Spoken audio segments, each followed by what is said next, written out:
I just love about Kenya especially is just the people. That is the thing. You melt when you get in the presence and you're having a meal together and you start hearing stories and you start telling stories and everyone's just sharing. It's just this beautiful thing of smiling and eating and laughing and just having a good time together.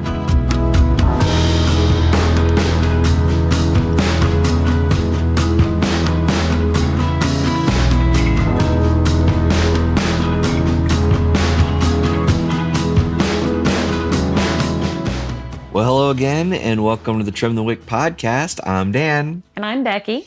And we are with you again this week. We are looking to have a fun time today. How you doing, babe? I'm all right. Yeah? Well, you know what? There's been some heaviness going on. Yeah. But today, we want to share with you guys. So, because of the month, we had October 1st being on the Tuesday. Normally, we have our Kenya episodes on the first Tuesday of the month, and this month we'll have it on the second Tuesday. We kind of messed that up, yeah. So we're just going to do it this month on the second Tuesday. So we kind of got it reversed, but it's close enough. Listen, we're not into like rigid schedules, are we? No, but it's close enough. So if you were listening, and you were like, oh, my goodness, they're not doing the Kenya episode this week. Well, guess what? Now we are. So Here we go. Our focus is still Kenya. We do still love Kenya, and we've got all kinds of fun stuff to tell. Yes. So what we want to do is we're going to just kind of talk about some really cool things, because you know what? When we go to Kenya, number one, it's a production. It's a major thing, because anytime you travel to the other side of the world, it's not like the easiest thing on the planet. I mean, it's easier than it was 100 years ago. Yes. There's no 2-week-long transatlantic, oceanic crossing going on. So, so it is easier because you do get in a plane and you fly and you're there, but it takes 2 days to get there. Right. I remember our first time going. So this was our first time ever traveling transatlantic. Mm-hmm. And we flew in and we had all these things because we had an 8-hour layover. Right. And I was like, I had done the research and I was like, you know what? We have an 8-hour layover in Amsterdam. So they have the whole thing set up to where you can store your luggage and store your stuff and then jump on the train and go into the city. And we had it all planned. And we weren't going to miss that opportunity. No, we weren't going to miss that opportunity. So we did all that. We jumped on the train, took the train into the city, walked around, saw some really cool things, got to find this little hole-in-the-wall restaurant that was just a blast. And it was a great restaurant because the interior had the same brick as the exterior, and they had a restaurant cat. So, I mean... Yes. Well, and they had, what are those things where they make the food like in the basement and they bring it up? A dumbwaiter. They had a dumbwaiter, yeah, which I thought was so cool. It was like, I've never been in a place that's done this, because we live in Florida. Because if you have the kitchen, dig down, if you have a basement in Florida, it's it's a swimming pool unintentionally. Yeah, you're eating raw clams. That's or raw oysters. That's the only dumbwaiter you'll get in Florida. But so this was really cool, and we got to walk around. We got on our flight, and then we got to fly again for another 8 hours, and we landed in Kenya, and there were just so many cool, interesting things that we saw on those first trips and on all of our trips. Yeah, every trip is a blast. There's new facets to the people that we connect with that we get to find out about. There's, even though we go back to similar places. Like we're always in Kayole when we go there. Right. We are always in Korogocho.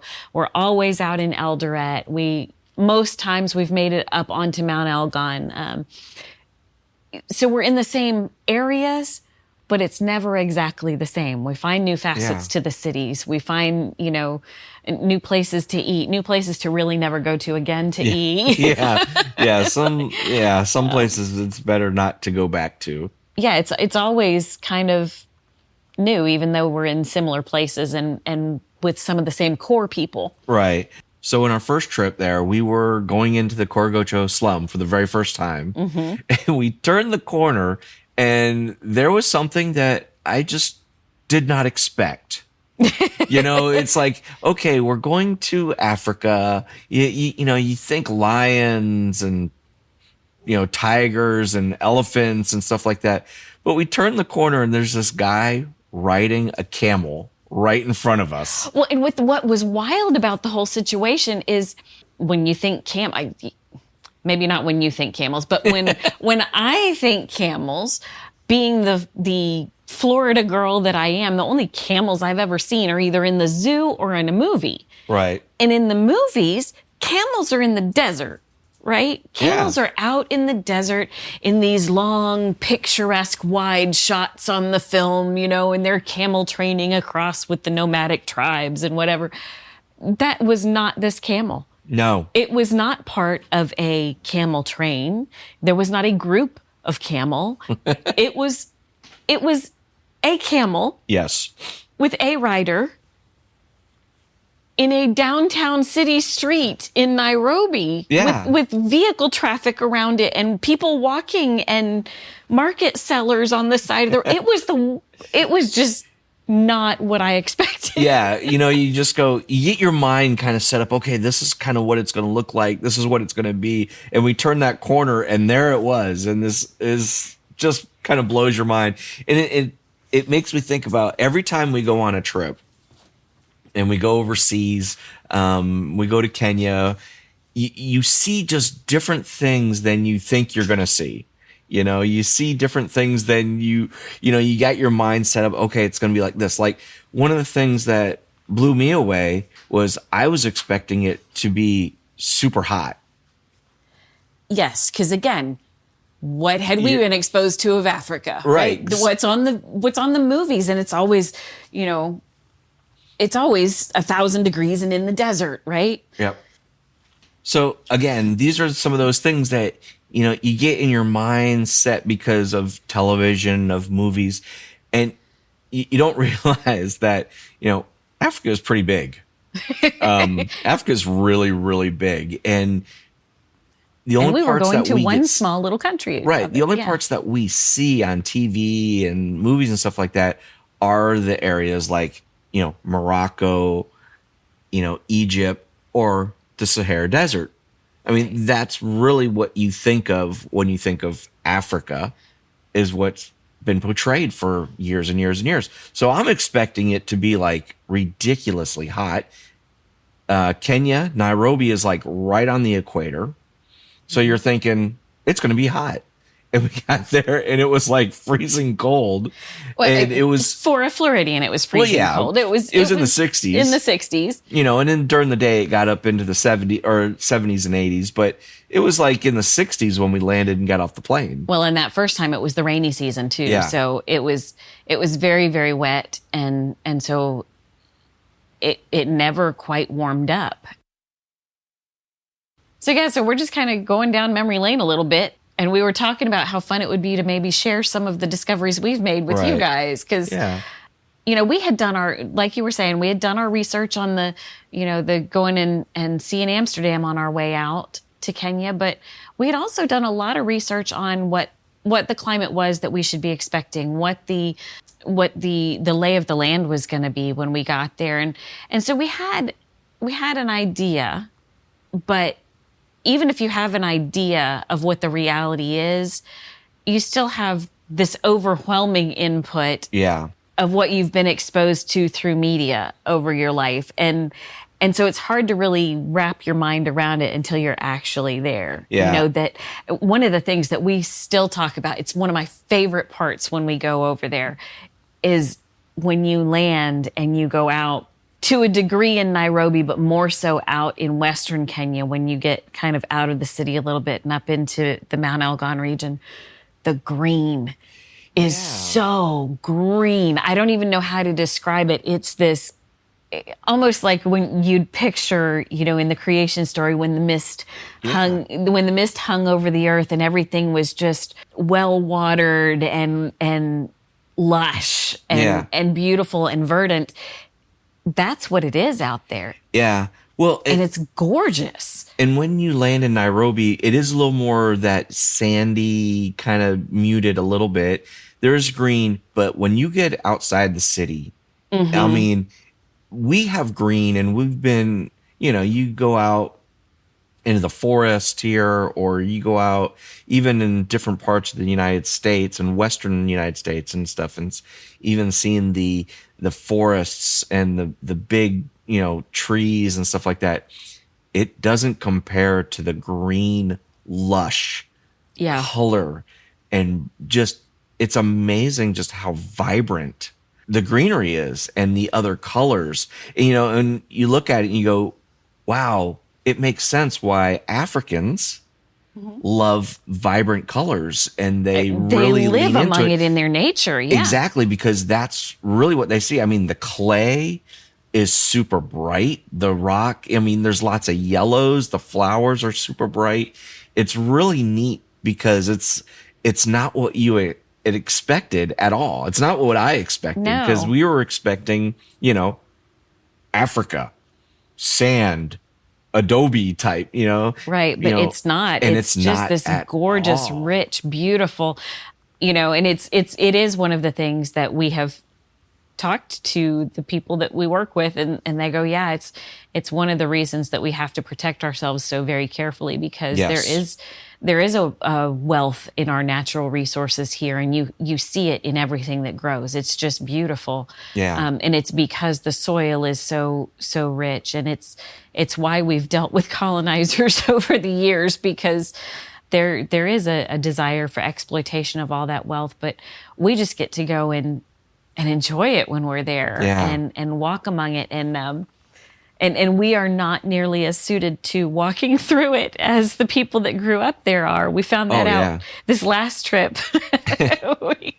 we went out into the Mount Elgon region, and we're hiking we've been out there hiking before, but we went hiking in some new areas that were even a little less developed than areas we've been to previously, and man, we couldn't keep up. Yeah. Well, it was funny. We were trying to go see some waterfalls. Right. And here we are, and we're wearing tennis shoes and stuff, walking, and everyone else is wearing dress shoes or sandals or slippers. And it's like, and we're running to try to keep up with everybody in the group. And we're like, everybody needs to slow down. And they're carrying, some of the women were carrying babies and stuff like that. And they were just leaving us in the dirt. Yep. They were laughing at us. They were like, well, you need to come out here. This is the exercise program. Yep. But yeah, the things of the scenery, the waterfalls, and there's just so many things. It's just so beautiful. We got a chance to go and explore some of the caves. Yeah. And, got to see monkeys actually out there where they live. Yeah. Yeah. That's one of the struggles and one of the negatives of, if you only focus on, a small thing of what you see on TV, or what not even reading the books. I bet if you probably open National Geographics and stuff, you would see it more. But I mean, if you just stay with what the quote unquote media tells you, or what movies tell you, you don't see it for what it really is. Right. And, I think that's another great reason to travel. Absolutely. And to actually put your eyes on things. God has created this amazing planet. And to just kind of like say, oh, I just want to focus on this part of it, or I just want to see it. There is so much out there that God has created. And it's been such a joy to go to Africa and just see things that I didn't expect, see things I didn't realize that even existed, and just be able to soak it in and give God praise for that. Yeah, well, and that's it. You get to see facets of his character there that you don't necessarily see here. Right. When you're looking for it. And it's been fun too to talk with our Kenyan partners about what we see in the richness around them, because a lot of them have been trained by missionaries that come right to look at European or American ways of life and ways of dress and patterns in how they do business and things, and go, well, that's what a good life looks like. And yet when we go, we see that God has enriched their area, their culture with their resources. And it's not about, hey, we're coming to show you how to do it the way we do it in the US, because honestly, there are some things that we absolutely don't want you to copy from us. Correct. because it's a mess. But in us having wide-eyed awe about the beauty around them, it allows them to see it for themselves. And for us to go, oh my goodness, there's all this beauty in your geography. There's all this beauty in your culture. There's all this beauty in your people that God has placed here for your purposes here in the place where he's put you. Yeah. Instead of going over and teaching people to covet what we do or how we live, going, wow, there is richness and beauty in how and where you live. Yeah. And I think it's funny because as we've been there, one of the most interesting things, I'll put it this way, is the buses. And when you go around, especially in Nairobi, everyone personalizes their buses, or all the buses. There's about 5 or 6 different companies. I don't think there's an actual city bus type thing. There might be, but there's all these different companies, and every company personalizes their buses. Right. There are beautiful, descriptive paint jobs on everything. Yep. And I mean, they just, from photo, that they, what's it called? Where the airbrush, where they airbrush, and majority of the time, it is very interesting. It is American faces and actors and musicians. It's sports teams, American sports teams, or it's Mickey Mouse and American cartoons and stuff like that. I mean, it's so funny. There is nothing more wild than going into a slum community, seeing their preschool shack decorated with Donald Duck and Mickey Mouse. It is so incongruous, it's not even funny. Oh yeah, they'll have the big mural on the side, just like we do here on our, and they'll have a big mural on the side, and it'll be Mickey Mouse and Donald. Now, granted, there's, trust me, no copyright laws being taken when you see, and there's artistic license being taken for sure when you see these, but you get to experience that. But it's been wonderful for us because we get to sit there and we talk to our friends and we tell them, listen, there's a lot of cool things that we have in the States, but man, what you guys have is amazing. Yeah. What you guys have is, there's some real pure things that you have that really need to be celebrated and really need to be encouraged. And that's one of the things and I need feel to be like valued. I think that's one of the things that we've had the pleasure of, is just kind of encouraging them by saying, listen, this is good. What you have is good. And, don't always be thinking that the grass is greener on the other side, or that there's, the brass ring that the Americas have for you. Be where God has called you right there, and do what is good right there, you know? And that's been an interesting thing. He has placed resources at your fingertips, and he has placed you in your place, in your culture, and God wants to meet you where you are. Yeah. And has provided for you where you are. And it looks different than what he's provided for us. That's okay. Yeah. That's a good thing. It is a good thing. Because it does reach. It reaches to who you are. That needs to be celebrated. It does. One of the other things that I was thinking about this is that when we travel over there, we fly from Nairobi to Eldoret. But when we get to Eldoret, especially out there in the West, we drive. Everywhere we go, we drive around. So it's, even if it's a 4-hour drive or a 6-hour drive, once we land in Eldoret, it's all driving. And the road system there, and it's gotten so much better. than when we were there the first time, like 8 years ago. But one of the things that I gotta just mention here, and this was such a shock to us, was speed bumps. Because in the US, when you come up on something and they'll put like the little ribs on the road, it's just that, reminder that you need to slow down. Or when you're in like a residential neighborhood, you'll have a speed bump or two. Let me tell you something. Every town you go through, and this is on the major highways, you are going to cross over speed bumps that if you do not slow down and take sideways. Yeah, you kind of go at an angle. Yeah, you can't take them straight on. You have to turn and take them sideways, because if you hit them straight on, you will just scrape the bottom of your car. And you have to take them. You might leave an axle side. behind. Yeah. And you better stop. You better slow down. And I mean, you're on a major road. Like there's like tractor trailers and everything zipping by you. And then all of a sudden it is slam on the brakes because you're going to hit the speed bump and it's going to destroy your car. It's an amusement, isn't it? Yeah. It is. I remember.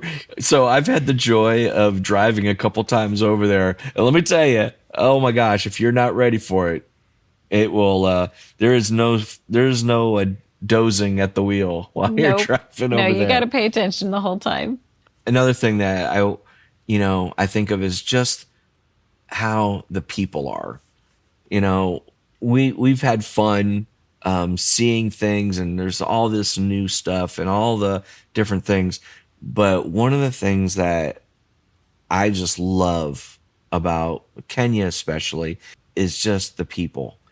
That is the thing. You melt when you get in the presence and you're having a meal together and you start hearing stories and you start telling stories and everyone's just sharing. And it's just this beautiful thing of smiling and eating and laughing and just having a good time together. Yeah, I do. I think one of the things that I love about the culture there is that their culture is okay with emotions. Mm-hmm. So when there's joy, they are joyful. Yes. And when there's sadness, there is obvious, tangible mourning. We were present when one of the widows got news that one of the other widows had passed away unexpectedly. Right. We were in a meeting together. And we were all just sitting there together. She took the phone call and she literally she was wearing an apron and her apron went up over her face and she wailed. And then she wiped her tears, told us what had happened. We prayed together and then we ate. And there was no discomfort around that. There was no, wow, this is awkward and I have to really handle. I feel what I feel. I express what I feel. Let's move on. Mm-hmm. And it's like that with joy and with sorrow and with anger and with, there's none of this, well, I'm not quite sure where I stand with you because, maybe you're just keeping up appearances and nope.